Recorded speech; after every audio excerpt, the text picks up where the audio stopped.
Portanto, eu procurei demonstrar, presidente, que o sistema é um sistema seguro, transparente e auditável. E agora, com todo o respeito às compreensões diferentes, eu gostaria de dizer por quais razões o tribunal tem participado do debate público em sentido desfavorável à implantação do voto impresso. Sempre lembrando que essa é uma decisão política e, portanto, se o Congresso Nacional decidir que deve ter voto impresso e o Supremo validar, vai ter voto impresso. Mas vai piorar. A vida vai ficar bem pior. Aliás, a vida vai ficar parecida com o que era antes. Creio em mim. Os pontos, presidente, são, em primeiro lugar, um custo. O custo de 2 bilhões de reais. Alguém poderá dizer, bom, mas a democracia vale isso, o orçamento do TSE já é de 7 bilhões, o orçamento da eleição é em torno de 1 bilhão, mas 2 bilhões não fazem diferença. Faz bastante diferença, é uma opção que cabe ao Congresso.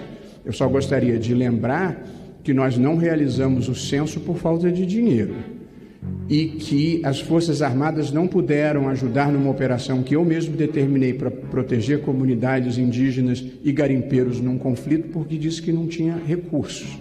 Portanto, talvez essa não seja a melhor alocação de recursos no momento. Mas essa é uma questão política, esse é um problema dos senhores. Agora tem um problema nosso, dificuldades administrativas. Se passar o voto impresso, nós vamos ter que fazer uma licitação para comprar essas urnas, fazer um projeto. Não é um procedimento banal e tem muitas empresas, tem recursos administrativos, tem recursos judiciais, não é fácil. Mas gostaria de dizer, presidente, que se o Congresso aprovar voto impresso, o Tribunal Superior Eleitoral, em boa fé, vai tentar cumprir. Não há risco de não se cumprir a decisão do Congresso Nacional. Eu torço para que ela não venha, mas se vier, nós cumpriremos. E aí pode ter um representante da Câmara, um representante do Congresso acompanhando cada passo da licitação, porque nós vamos fazer o possível. Ministro, falo a Vossa Excelência, quero dizer que a sua forma elegante de falar, ela é muito sedutora, ministro. E eu tenho certeza que seduz a muitos e poderia seduzir a mim, caso eu não tivesse o profundo e sólido conhecimento que tenho, militando, estudando, participando ativamente desde 2014 da questão da urna eletrônica com ou sem o voto impresso. Essa minha luta já vai longe, ministro. Quero dizer que estive várias vezes no TSE, inclusive apresentando sugestões, indagações, e várias dessas indagações, ministro, foram transformadas em grupos de trabalho que nunca nos deram as respostas pleiteadas. E eu quero dizer que falo aqui dessa tribuna em nome de milhões de brasileiros, ministro, que hoje não confiam na urna eletrônica sem o voto impresso. Recentemente, essa semana mesmo, tivemos uma pesquisa do IBESP, que é um instituto muito conceituado, que disse que 60,3% das pessoas perguntadas disseram não confiar no sistema. Isso é muito grave, ministro, porque a eleição, como disse o deputado Paulo Eduardo Martins, ela é feita não para aquele que presta o serviço, ela é feita para o eleitor e para os candidatos. Então, é uma coisa certa, nós temos que trabalhar para aprimorar esse sistema. Ministro, o tema de hoje, urnas eletrônicas e também fake news.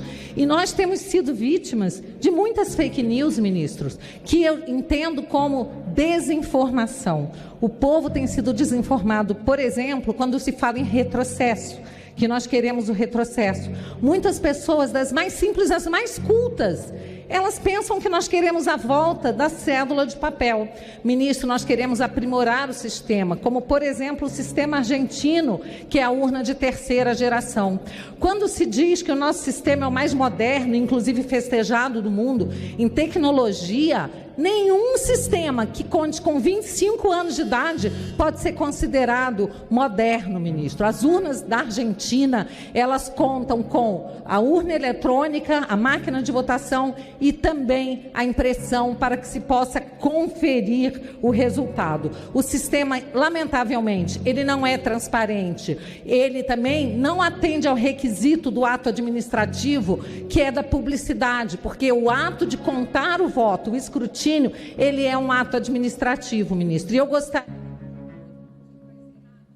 como autora aqui da PEC, ministro, eu gostaria muito de contar com a sua presença na nossa comissão, para que nós realmente pudéssemos debater esses temas a fundo e não de forma tão rasa como é possibilitado aqui nesse momento. Gostaria de conversar com Vossa Excelência, porque tenho certeza, ministro, que tanto Vossa Excelência como os demais ministros que presidiram o TSE não têm o conhecimento técnico, mas sim o conhecimento jurídico. E quem garante a Vossas Excelências que o sistema é rígido é a equipe técnica do TSE, que, ministro, é o pai da criança. O pai da criança nunca vai dizer que a criança é feia, ministro. Então, nós precisamos conversar. Eu quero que o TSE seja um aliado nosso, seja um aliado do povo brasileiro nessas eleições. Não pode haver esse antagonismo entre aquele que presta o serviço e o eleitor, que é a quem o TSE deve servir, ministro. Todas as dificuldades colocadas, elas são superáveis. E é por isso que eu quero muito que Vossa Excelência participe conosco na nossa comissão especial da PEC 135. Muito obrigada. E eu não estou falando da crítica, nem do bom humor. Toda semana, eu às sextas-feiras posto, eu só uso o meu Twitter para matérias institucionais, mas sexta-feira eu sempre posto uma sugestão de livro, música e poesia. Todas as semanas, e essa é a parte divertida, me mandam ler a Constituição e a Bíblia.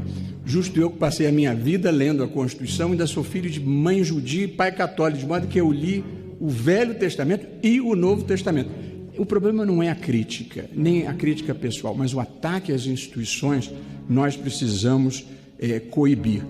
E aqui, de novo, o ponto, deputado Aliel Machado, me permita, a verificação manual não é uma verificação, é um risco, é um perigo que nós vamos criar. Com todo o respeito, o voto é mais do que auditável. Eu descrevi as 10 etapas de auditoria. Agora, achar que 2 milhões de pessoas contando o voto à mão é mais seguro do que um software que pode ser controlado pelos partidos, é voltar à vida analógica no mundo da revolução digital, com o respeito devido e merecido. E agora, quanto ao apoio ou não apoio à urna eletrônica, eu não vou disputar estatísticas, mas o Datafolha publicou que 73% da população acreditam na urna eletrônica e 23% preferem o voto impresso. Eu não acho que a vida deva ser decidida em pesquisas de opinião, mas a pesquisa de opinião do Datafolha e IBESP eu não conheço e, portanto, não saberia dizer. Mas essa é a pesquisa do Datafolha. 3 em cada 4 brasileiros acreditam na urna, de modo que nós não vamos mudar para um sistema que é postulado pela maioria. Nós vamos mudar para um sistema ruim que é postulado pela minoria, com todo o respeito devido e merecido. Deputada Bia Kicis, eu nem acho que eu sou sedutor, mas uma coisa que eu aprendi na vida é que a gente não seduz quem não quer ser seduzido. Portanto, essa briga eu não compraria. Eu apenas respeito. Eu acho que a senhora tem todo o direito de ter o ponto de vista que a senhora tem e que sustenta com muito empenho e com brilhantismo. Eu expus as minhas razões, ouvi as da senhora, mas eu não tento convencer, eu respeito as pessoas e trato todo mundo com respeito e consideração e nunca coloco em dúvida a boa-fé de ninguém. Então, tenho certeza que a senhora acredita nisso e tem todo o direito de defender esse ponto de vista. Mas, de novo, os milhões de brasileiros... Eu morro de medo de estatística, porque pela estatística, se uma pessoa comer um frango inteiro por dia e a outra não comer nenhum, uma está caminhando para a obesidade